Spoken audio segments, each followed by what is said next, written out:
It's the Kyle Hyman Show on Redeemer Radio. This is Kyle Hyman, and joining us to talk about the Imperfectionist Guide to Sorting Your Stuff. I feel like this book was written for me. So thanks for being here, Lisa Lawmaster Hess. Thanks for having me. What is the messiest part of your house, or what's the hardest part for you to keep it organized and keep it put together? Oh, wow. You've outed me already. So you already understand that I'm not perfect and that if you walk into my house, you're likely to find messes. So This is good. It wowould be my office. The office is where things go to die in my house. If I'm cleaning up because company's coming and I have a pile I need to sort, it goes in my office. It's because the office is tucked away. So there are the public spaces in my house look pretty good most of the time, but my office is absolutely the messiest space. Have you always been fairly organized? I've been organized, but not in a visible way. I have a sense of organization for what works for me and how to find the things that I need to find. But in the process of developing and writing this book, I've become more organized because I figured out that I don't have to do it the way I'm quote unquote supposed to do it. And that was very liberating for me. Things like binders and file cabinets kind of worked, but didn't really work for me. And it took me a while to figure out why that was. And it's because I need to see things. So if I tuck something into a binder and I put it on a shelf, it's gone. I can't see it anymore. If I put something in my lovely color-coded file system, and I can't tell you how many lovely color-coded file systems I've had, it's gone.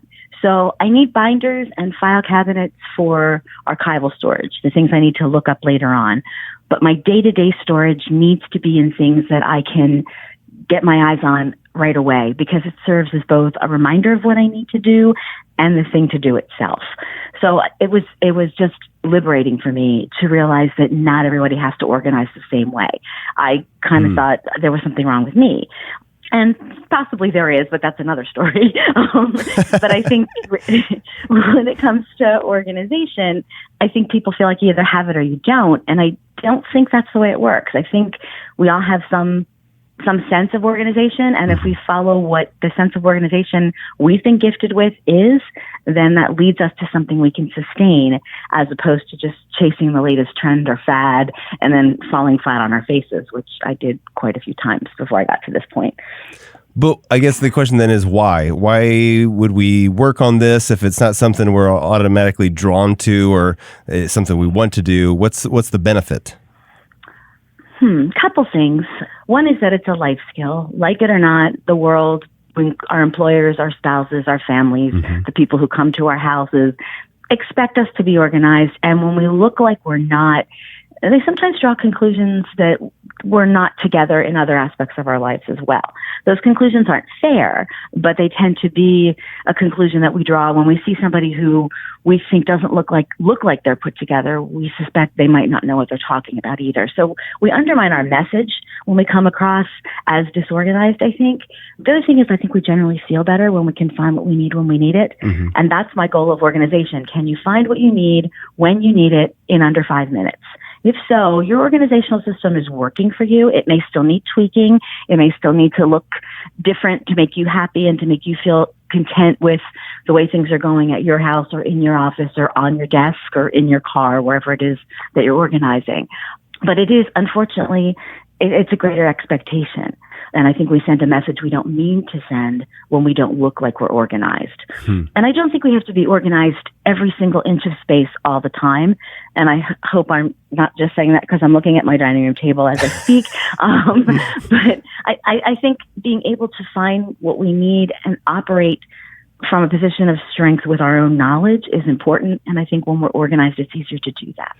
So it seems like this is kind of a topic that a lot of people are talking about, especially in the past couple of years. Been a lot of different books about it and even TV shows and things like that. What made you want to write a book about it? Do you have a different approach, a different style, or a different thing that you want to point out? Actually, I do. And this book has been, I counted, I think 12 years in the making. It started Yeah, it started because I was being moved from one office to another at work, and I wasn't very happy about it. I was about as happy as a toddler who needs a nap. As a matter of fact, I behaved a little better than that, but that's about how happy I was. And so I finally decided I was going to turn the lemons into lemonade, and if I was going to move, I was going to get organized. So I started doing a whole lot of reading about it, and that was when I discovered not everybody has to organize the same way from the reading that I was doing. And as I'm putting my new office, which I ended up loving, together, I'm thinking, wait a minute. I was in my 40s at that point. Why should my kids, I was an elementary school counselor. Sorry, I should have said that at the beginning. Why should my kids have to wait till they're 40-something to figure this stuff out? So I started putting things together with a small group of third graders who thought this was very funny. I'm not sure how much they took away from it at 8. And then I started to do fifth grade classes, and I did a 3-class session in all of my fifth grade classrooms in the building because the kids were going to middle school the next year. And so these kiddos who had been working with pocket folders since first grade and still couldn't put the take-home stuff in the take-home side and the bring-back stuff in the bring-back side, were struggling and getting ready to go to middle school where they were going to change classes. So basically, a lot of these kids were really bright kids and really busy kids who were doing a lot of things and had a lot to offer to the world, and they just were struggling with the way to get stuff organized. So it went from me to them, and then when I retired, I did it with adults. So my youngest kiddos were 8, and my oldest student I think was 86. I did it at a retirement community, and everybody kind of got a kick out of the names, because when I switched to adults, I thought, oh, should I come up with something more serious sounding for the adults? And it brings a sense of humor to things. So part 1, that's what made me want to write about it. And part 2, is my approach different? It is. I don't think organization is a one-size-fits-all phenomenon. And I'm not the only person who's written about organization in that way. But I think I bring the counseling background, the work in progress myself background, and all of those pieces to it. I'm not a professional organizer. I'm somebody who's in the trenches with the people who are trying to figure this out. I wanted to write about it because I wanted to help people figure out the way that works for them. And I wanted to restore confidence to the people who thought that they were broken because their organizational systems didn't look like everybody else's, or they felt totally disorganized. Sure. God doesn't make mistakes. We were made the way we were for a reason. And I think to take advantage of the gifts that we've been given and use them as our starting points, that strengths-based approach, I think is a little bit unique in the organizational field. Not entirely. There are other folks who write very similar types of things. But I think my sense of humor, for better or for worse. Yeah. We're talking with Lisa Lawmaster Hess. The book is Know Thyself, The Imperfectionist's Guide to Sorting Your Stuff. And is this just about organizing stuff, or does this organizing ourselves also help us in other aspects of life besides just getting a job or our relationships? I think it does, because when you're not wasting all of that mental energy trying to remember where you put your car keys, you have that mental energy to expend on other things and to expend on things that are more valuable. It's a lot easier to take quiet time, to pray, to read scripture, to just meet with God when you're not worrying about how the space that you're meeting in looks like. We're able to, I think, relax a lot more when we feel like we shouldn't have to be cleaning something up at the same time. So how did you come up with the different styles that you have? Well, I need to see it, drop and run. So those styles were easy for me. The labels were easy because they fit me. And then I started to look at other places that I saw people running into trouble. And as I mentioned before, some of my students were very busy kids. I have 2 kids in my mind's eye right now. One was an extremely bright young man who transferred to our building in 3rd grade. And he had musical talent. He had academic talent. He was involved in all sorts of things. So he spent a lot of his day moving in and out of the classroom, going to different types of things.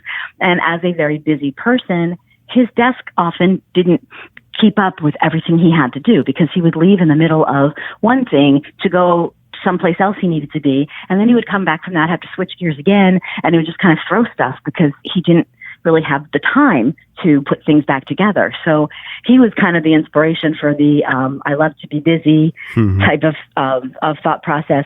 Cram and Jam was just the kids who, and adults who just, everything goes in the same space.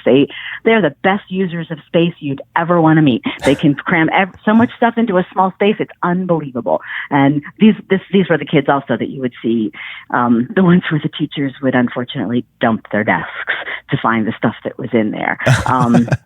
So a lot of it just came from observing what were the things that were obstacles to the kids, and what were the things that are obstacles. Did this translate to adults as well? And I found that it did. I found kind of by accident that it did. But what were the things that were obstacles for them, and how could we take those obstacles and flip them on their heads and say, okay, this is what I automatically do. So how do I take what I automatically do and turn it into the foundation of something instead of a stumbling block? So I automatically need to see things. How do I turn that into a foundation instead of a stumbling block? I ditch the binder. I ditch the file cabinet. Anything I have filed in my house is in an open top file bin. I need to see it to the extreme. It's an open top file bin. I have 4 open top file bins back in my family room that store all the things, all of my teaching supplies. Inside those open top file bins are folders that are color coded by class. So if we go left to right, my file bins all match, but they're labeled, because if they're not labeled, they all look the same and I can't see what I'm looking for. But from left to right, I have yellow file folders in my freshman class. I have pink in my positive psychology class, and I have blue and green in my adolescence and early childhood classes, respectively. So I can look in the top and I can see what class it is I'm looking at, and I can keep my stuff straight. I've even been known to match my paper clip to the pile of papers I'm bringing to class. Because if I bring 2 sets of papers, and one's for my morning class and one's for my afternoon class, I can tell at a glance the blue is for my afternoon class and the green is for my morning class. So I wouldn't recommend that everybody start at that level. It's a little obsessive, but I actually have fun with that. So being able to switch the tools is really, I still need to see things. I haven't changed who I am. I've changed the systems. Mm-hmm. So with all of this, is there ever a point where this crosses from practical into sinful, where our lack of organization actually has a spiritual significance to it? I think it can, but I also think it depends upon the individual. There's a big push toward minimalism right now. Sure. And I don't see myself as being able to embrace that at this point. I do see myself as needing to divest myself of unnecessary things. Mm-hmm. I think God entrusts us with the things that we have, and we're to be good stewards of everything that He's given us. And if we've got too much stuff to be good stewards of it, then I think we might cross into a problem area. And I think we need to think about why it is that we keep the things that we keep. I'm also not a ruthless declutterer, because a lot of times people keep things because of the emotional content, not because they want the stuff itself. So I think being honest with ourselves about why we have what we have and how much is necessary and how much is too much, I think is important, because I think too much stuff and the wrong relationship with our stuff can interfere with our relationship with God. I think it can also get in the way, as I said, of being able to have our minds at peace enough to have a relationship with God. It's hard to sit down in the middle of a space that we consider messy and be able to develop an inner peace, because we're sitting down not at peace to begin with. I think we do owe a debt to the Lord to take care of the things that we have. And if there's too much of that to take good care of, then maybe it's time to take a look at our stuff and see if it's a stumbling block or if it can be a tool towards something else. Sure. All right. Well, thanks so much for sharing about this. Where can people get your book and find out more? I know your website has some resources. In fact, you even have the quiz that's in here, which is really helpful, is on your website. So where can people learn more about what you're up to? Well, the website is orgbystyle, orgbystyle.blogspot.com. Book is available through our Sunday Visitor, and it's also available on Amazon for those who prefer the electronic version. But going to the blog site can help you find extra stuff, and the book's available through our Sunday Visitor and Amazon. All right, again, it's Know Thyself, the Imperfectionist's Guide to Sorting Your Stuff. Thanks so much, Lisa, for sharing with us. Appreciate it. Thank you so much, Kyle. It was a pleasure talking with you.